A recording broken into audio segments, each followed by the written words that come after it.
Hello guys, ഇന്ന് ഞങ്ങളുടെ കോളേജിൽ പുതിയ യൂണിയന്റെ ലോഗോ ലോഞ്ചാണ്. നാളെ യൂണിയൻ ഡേ ആണ്. അപ്പം രാവിലെ റെഡി ആയിട്ട് കോളേജിൽ ചെന്നപ്പോൾ കാണുന്നത് ലോഗോ ലോഞ്ചിന് വേണ്ടിയിട്ടുള്ള പ്രിപ്പറേഷൻസ് ആണ്. ലോഗോ ലോഞ്ച് നടക്കുന്നത് 11:30ക്കാണ്. പക്ഷെ അതിന് മുന്നത്തെ പീരീഡൊക്കെ നമുക്ക് ക്ലാസ് ഉണ്ട്. സെം അവസാനമായതുകൊണ്ട് സെമിനാറൊക്കെ എടുക്കേണ്ട ടൈമാണ്. അപ്പം ഞങ്ങൾ സെമിനാറൊക്കെ എടുക്കാനുള്ള പ്രിപ്പറേഷനൊക്കെ ചെയ്തതിന് ശേഷം ക്യാൻറ്റീനിൽ പോയിട്ട് കോഫിയും പബ്സും വാങ്ങി കഴിച്ചിട്ടുണ്ടായിരുന്നു. അപ്പോഴേക്കും നമ്മുടെ ലോഗോ ലോഞ്ചിന്റെ പ്രോഗ്രാംസ് സ്റ്റാർട്ട് ആയിട്ടുണ്ടായിരുന്നു. ഫസ്റ്റ് തന്നെ ഒരു പാട്ടിൽ നിന്നാണ് തുടങ്ങിയത്. ഞങ്ങളുടെ ജൂനിയറായ നന്ദനയാണ് പാടിയത്. നല്ല രസമുണ്ടായിരുന്നു കേട്ടോണ്ടിരിക്കുക. അടിപൊളിയായിരുന്നു പാട്ട്. പിന്നെ ആങ്കറിങ് ചെയ്തത് ഞങ്ങളുടെ കൂട്ടത്തിലെ ഗൗരിയായിരുന്നു. ഗൗരി നല്ല അടിപൊളിയായിട്ട് തന്നെ ആങ്കറിങ് ചെയ്തിട്ടുണ്ടായിരുന്നു. ഇതിൻ്റെ ഇടയിൽ എൻ്റെ കൂടെ വന്ന 3 പേര് മിസ്സിംഗ് ആയിരുന്നു. തിരിഞ്ഞു നോക്കിയപ്പോൾ ഞാൻ കണ്ട കാഴ്ച ഇതാണ്. വെയിൽ കാരണം 3 പേരും കൂടി ഇങ്ങനെ നിൽക്കുന്നത്.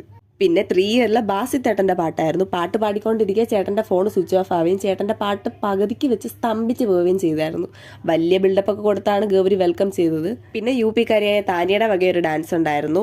അത് കഴിഞ്ഞ് ഓരോരോ കുട്ടികളുടെ പരിപാടികളുണ്ടായിരുന്നു. ഇവർ ഈ പാടുന്ന പാട്ടൊക്കെ നിങ്ങളെ കേൾപ്പിക്കണമെന്ന് എനിക്കുണ്ട്. എന്നാൽ ഈ കോപ്പിറൈറ്റ് എന്നൊരു ഇഷ്യൂ കാരണം എനിക്കത് പറ്റത്തില്ല. കുറേ നേരം നിന്ന് വെയിലടിച്ചപ്പോൾ ഇവളുമാരോടെ ഞാനും കയറിയായിരുന്നു. പിന്നെ ഞങ്ങളുടെ റൂമിൽ അനുജത അല്ലെങ്കിൽ റബ്ബർ ബാൻഡ് അവളുടെ വകയും ഒരു സോളോ ഉണ്ടായിരുന്നു. അങ്ങനെ ഒത്തിരി പേര് ലോഗോ ലോഞ്ചിന്റെ ഭാഗമായിട്ട് പാർട്ടിസിപ്പേറ്റ് ചെയ്തിട്ടുണ്ടായിരുന്നു. അപ്പോൾ അവരെയൊന്നും എടുത്തെടുത്ത് പറയുന്നില്ല. പക്ഷെ കളിച്ചവരെല്ലാം നല്ല അടിപൊളിയായിട്ട് തന്നെ കളിച്ചിട്ടുണ്ടായിരുന്നു.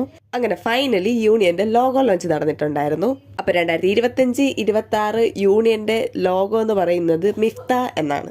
അപ്പോൾ ബാക്കിയുള്ള യൂണിയന്റെ വിശേഷങ്ങൾ നാളെ പറയാം. അപ്പോൾ ഇന്നത്തേക്ക് ഇത്രയേ ഉള്ളൂ. ബൈ.